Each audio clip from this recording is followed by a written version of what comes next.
ಇದು ಬರೀ ನವೆಂಬರ್ಗೆ ಮಾತ್ರ ಸೀಮಿತವಾಗಲ್ಲ. ಯಾರು ಹೇಳ್ತಿದ್ರು, ನಮ್ಮ ಪ್ರಸಾದ ಹೇಳ್ತಿದ್ರು, ವರ್ಷ ಪೂರ್ತಿ ನಾವು ನವೆಂಬರ್ ಕನ್ನಡಿಗರಲ್ಲ, ನಂಬರ್ 1 ಕನ್ನಡಿಗರು ಅಂತ.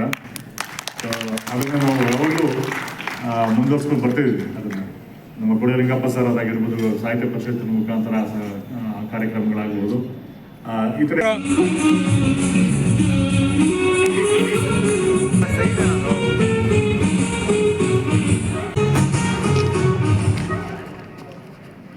ಇಲ್ಲಿ ನೋಡಿ ಸರ್, ಇವತ್ತು ನಿಮಗೆ ಕನ್ನಡ ರಾಜ್ಯೋತ್ಸವ ಪ್ರಶಸ್ತಿ ಸಿಕ್ಕಿದೆ. ಇದ್ರ ಬಗ್ಗೆ ತಾವೇನು ಹೇಳಕ್ಕೆ ಇಷ್ಟಪಡ್ತೀರಾ? ಎಲ್ರಿಗೂ ನಮಸ್ಕಾರ. ಕನ್ನಡ ಉಪನ್ಯಾಸಕನಾಗಿ 22 ವರ್ಷಗಳಿಂದ ನಿರಂತರವಾಗಿ ನಾಡು ನುಡಿ ಸಂಸ್ಕೃತಿಯ ಬಗ್ಗೆ ನಾನು ಸಲ್ಲಿಸಿರುವಂತಹ ಸೇವೆಯನ್ನು ಪರಿಗಣಿಸಿ ಕರ್ನಾಟಕ ರಕ್ಷಣಾ ಸಮಿತಿ ಚಿಕ್ಕಬಳ್ಳಾಪುರ ಕನ್ನಡ ಭವನದಲ್ಲಿ ಜಿಲ್ಲಾ ಮಟ್ಟದ ರಾಜ್ಯೋತ್ಸವ ಪ್ರಶಸ್ತಿ ನೀಡಿ ಸನ್ಮಾನಿಸಿದೆ. ಹಾಗಾಗಿ ಸಂಸ್ಥೆಗೆ ಮೊದಲಿಗೆ ನಾನು ಅಭಿನಂದನೆಗಳನ್ನು ಸಲ್ಲಿಸ್ತೇನೆ.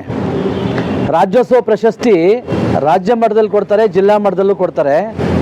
ಸೊ ನಾಡು ನುಡಿಗೆ ಯಾರು ಅಹರ್ನಿಶಿ ಶ್ರಮಿಸ್ತಾ ಇದ್ದಾರೋ ಅಂಥವರನ್ನು ಗುರುತಿಸಿ ಕೊಡಬೇಕು. ಅಂತಹ ಕೆಲಸವನ್ನು ಕರ್ನಾಟಕ ರಕ್ಷಣಾ ಸಮಿತಿ ಮಾಡಿದೆ ಅಂತ ಹೇಳ್ತಾ, ಯಾರ್ಯಾರು ಈ ನುಡಿ ಸಾರಥಿಗಳಾಗಿ, ನನ್ನ ಸಾಹಿತ್ಯದ ಭಾಷೆಯಲ್ಲಿ ಹೇಳೋದಾದರೆ ಕನ್ನಡದ ಪರಿಚಾರಿಕೆ ಯಾರು ಮಾಡ್ತಿದ್ದಾರೋ ಅಂಥವರಿಗೆ ಈ ಪ್ರಶಸ್ತಿ ಕೊಡೋದ್ರ ಮೂಲಕ ಅವರ ಜವಾಬ್ದಾರಿಯನ್ನು ಮತ್ತಷ್ಟು ಹೆಚ್ಚುವಂತೆ ಮಾಡುವ ಸಂಸ್ಥೆಗಳಿಗೆ ಸದಾಕಾಲಕ್ಕೂ ಪ್ರಶಸ್ತಿ ಪುರಸ್ಕೃತರು ಚಿರಋಣಿಯಾಗಿರ್ತಾರೆ. ಅಂದರೆ ನಾಡು ನುಡಿ ಕಟ್ಟೋದಕ್ಕೆ ಒಂದು ಸಣ್ಣ ಪ್ರೋತ್ಸಾಹ ಸಾಕು. ಆ ಪ್ರೋತ್ಸಾಹದ ಮಾರ್ಗವೇ ಈ ಥರದ ಪ್ರಶಸ್ತಿ ಅಂತ ನಾನು ಭಾವಿಸ್ಕೋತೇನೆ. ಇಂತಹ ಸಾಧಕರು ಅಗಣಿತವಾಗಿದ್ದಾರೆ.